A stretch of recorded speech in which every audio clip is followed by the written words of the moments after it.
Phil Schneider, ancien ingénieur et géologue pour les projets noirs du gouvernement des États-Unis, affirme avoir travaillé 17 ans pour les Black Project américains, avec une accréditation de sécurité de niveau 3.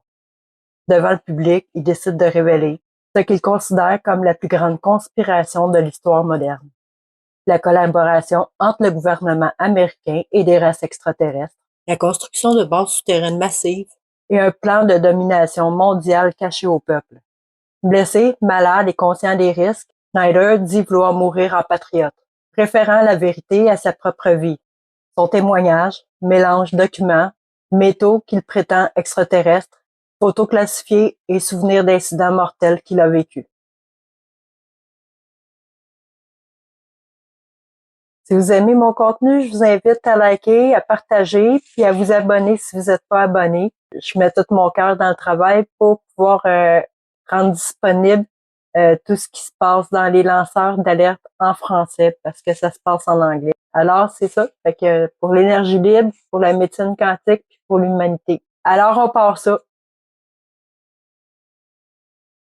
Schneider raconte qu'il a participé à la construction de bases souterraines ultra secrètes pour l'armée américaine, notamment à l'Area 51, la S4, Los Alamos et Dulce au Nouveau-Mexique. D'après lui, il y a 133 bases comme ça aux États-Unis, mais il y en aurait environ 1500 dans le monde, chacune qui coûterait entre 17 et 19 milliards de dollars à faire, payées par nos taxes. Ces installations, capables de vitrier la roche, ça me fait penser aux tunneliers nucléaires dont Stephen Greer parle. John Ramirez et Catherine Fitz en ont parlé. Ces installations abriteraient des technologies venues d'ailleurs, des métaux inconnus, des alliages impossibles à briser, des matériaux capables de résister à plus de 10 000 Fahrenheit. Ils sont employés dans les avions furtifs et sous-marins modernes. Schneider affirme que ces matériaux proviennent de technologies retirées directement des crashs de Roswell et même bien avant. Il cite des archives militaires évoquant des disques volants découverts dès 1909 dans le sud-ouest américain. Selon lui, les États-Unis auraient récupéré les vaisseaux écrasés, ils ont étudié leurs matériaux, puis ont copié l'ingénierie. Les trains magnétiques à sustentation seraient déjà utilisés pour relier ces bases secrètes à des vitesses supersoniques, loin de la connaissance du public. Schneider dénonce la dissimulation complète de ces programmes, financés par un budget nord estimé à 500 milliards de dollars par an, échappant totalement au Congrès. Le cœur de son récit repose sur un épisode dramatique, la bataille de Dulce. En 1979, alors qu'il supervisait des forages à plusieurs kilomètres sous terre, Schneider affirme avoir découvert accidentellement une base déjà habitée par des extraterrestres gris. Pris de panique, il aurait tiré sur l'un d'entre eux, avant d'être frappé par une arme à faisceau bleu qui lui aurait brûlé la poitrine et la main, le laissant grièvement mutilé. Un béret vert qui lui aurait sauvé la vie au détriment de la sienne. Selon Schneider, 66 soldats seraient morts ce jour-là, victimes d'un combat entre humains et entités non humaines. Depuis, il affirme qu'une guerre secrète se poursuit sous nos pieds, une lutte constante entre les forces humaines et des races extraterrestres, dont les gris et les reptiliens. Il explique qu'il est un des 3 survivants encore en vie, les 2 autres étant gardés au Canada sous protection. What?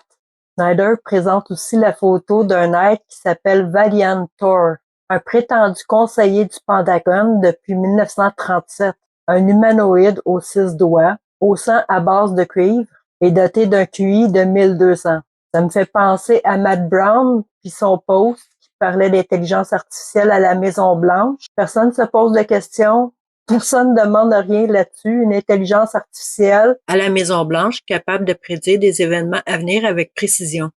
C'est ce que Matt Brown avance. Puis on voit qu'en 1980 et quelques, justement, il y avait lui qui parlait de ça. Faut se poser des questions, les amis. Alors, bon, un QI de 1200. Il affirme que les maladies humaines comme le sida, le Ebola, l'antivirus proviendraient de manipulations biologiques faites sur des corps extraterrestres. Schneider conclut que les gouvernements mondiaux collaborent avec des entités extraterrestres depuis la signature du traité de 1954 avec Eisenhower. Ce pacte aurait autorisé les extraterrestres à enlever des humains puis des animaux en échange de technologies avancées. Mais selon lui, l'accord aurait été trahi et les ambitions auraient explosé. Des bases auraient été construites pour ces êtres et plusieurs millions d'humains auraient disparu. Il affirme que l'agenda extraterrestre est de réduire la population mondiale d'ici 2029, avant d'établir un gouvernement mondial unique. Le fameux Nouvel Ordre mondial. Dirigé conjointement par l'élite humaine et non humaine. Les extraterrestres, dit-il, se nourrissent de substances issues de glandes humaines, notamment l'adrénochrome, qu'ils utiliseraient comme stimulant. Snyder prévient que la meilleure manière de résister est de réveiller la population, de réaffirmer la Constitution et de refuser tout contrôle centralisé. Il appelle les citoyens à s'informer et à s'unir et à défendre la vérité au prix même de leur vie. Fatigué puis malade du cancer qu'il attribue à une radiation qu'il a reçue en 1979, Phil Schneider termine son discours en implorant le public de ne jamais renoncer à la liberté et de rejeter toute autorité qui cache la vérité.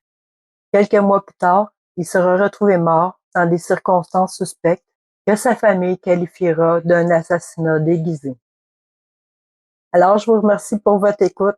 J'espère que ça vous rouvre les yeux encore une fois. Je fais ça pour ouvrir les yeux des gens, éveiller le monde sur qu'est-ce qui se passe, les lanceurs d'alerte. Ils risquent pas leur vie pour rien à dire tout ça. Alors moi, je les appuie. J'essaye que ça se connaisse en français parce que c'est tout en anglais. Les gens qui parlent pas en anglais peuvent pas savoir. Alors partagez le message, partagez mes vidéos, likez-les, puis faites du bruit parce que c'est épouvantable. On est pris en otage par notre système, carrément, puis ils veulent nous réduire, puis il faut pas se laisser faire. C'est pas de la paranoïa, je parle avec clarté, clarté. Fait que soyez forts les amis, il faut être fort, mais il faut dénoncer, puis il faut arrêter ça. Fait qu'on partage, likez, puis abonnez-vous si vous n'êtes pas abonné. Je vous remercie de me suivre, puis je suis très reconnaissante. C'est tout ensemble qu'on va arriver à faire ça. Alors merci, bonne journée, je vous aime.